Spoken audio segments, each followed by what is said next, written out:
What's up, Mr. Travis Pavlik here, talking about 2017.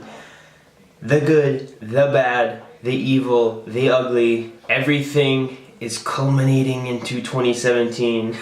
Every year we think about things as the end is near, or a certain subset of the population. I actually have massive followings. It was going to be 2008, 2009 was such a bad time in America for most people. The end was clearly near, and that sort of, that hangover, that PTSD of the economic crisis, global economic crisis, it hung over America for so long. And unfortunately we had one of the worst presidents serve 8 years, and still, when the objective facts, the objective reality was that it was a very difficult time in America. The Fed printing so much money, the government stomping down on people's rights, engaging in wars overseas, and not being as pro-business. We're fighting these same battles as, we're fighting the battle against communism every 5 years. Every 10 years. Why does this keep happening? Do we not learn from anything? When were the successful communist regimes? Let's look at Venezuela, let's look at Cuba, let's look at Russia and their communist endeavors. And now you see China kind of lightening up, going a little bit more laissez-faire, maybe with a strong dictator vibe of free market capitalism, and they're setting off. They have an abundant supply of cheap labor and higher IQ. Again, not every Chinese person is high IQ, but on average, they are. This is where we get statistics.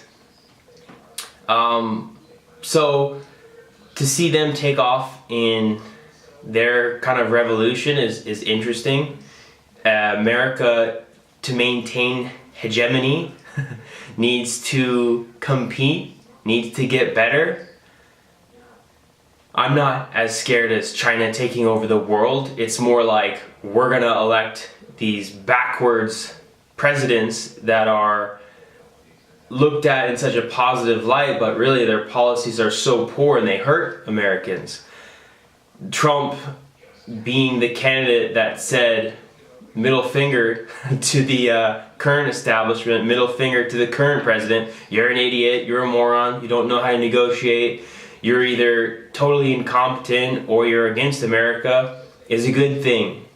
That's what's needed. Unfortunately, in 2017, Obama's not going to go away. There are rumors that he's going to, join the UN and be part of this whole and I think it's going to backfire against them. I think every American, probably about 60-70% of Americans, even if they didn't vote for Trump, are going to want to see change so badly,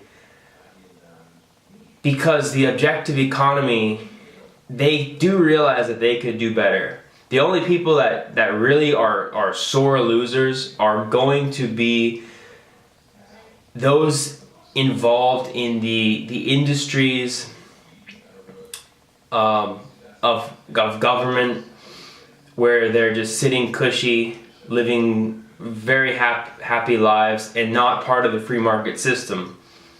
If you look at all the crony capitalists, the military-industrial complex, they might actually do pretty well, because Trump says, okay, I'm gonna lead from strength. I'm gonna have as many nuclear weapons as our enemy, and so they might do pretty well. We got Mad Dog, Mattis. I'm not too excited about this guy, because I don't believe in bombing people into freedom, and I don't think that he does either. But I'm cautiously optimistic about Trump's general. And 2017 is going to be the battle of freedom of speech, because now that the presidency really does matter, that activism does actually matter. You see, 10, 20 years ago, adults today, they're a lot of them have stayed out of politics so much they just don't think it matters. And yeah, 10, 20 years ago, it didn't matter that much. One voice can't do a whole ton. But with the internet, with YouTube, with social media, we've seen this past election, you were blatantly wrong if you thought that one voice didn't matter. Look at the Scott Adams, the Stefan Molyneux, the people in the independent media, the Rubin Report, Dave Rubin. They've led massive, I've been calling for an intellectual revolution, even though the common theme is that America's getting dumber, they're listening to Kardashian bullshit. So many people crave real intellectual knowledge, the dopamine hits that you get from learning something new from a different perspective, that people, they do have that on the internet these days. They are tired of the same bullshit, and they see through the same sort of power structures like that have been lying to them for decades. This is exciting. This is an intellectual revolution. If you like this video, subscribe below, and it'll be very interesting seeing 2017 play out. Thank you.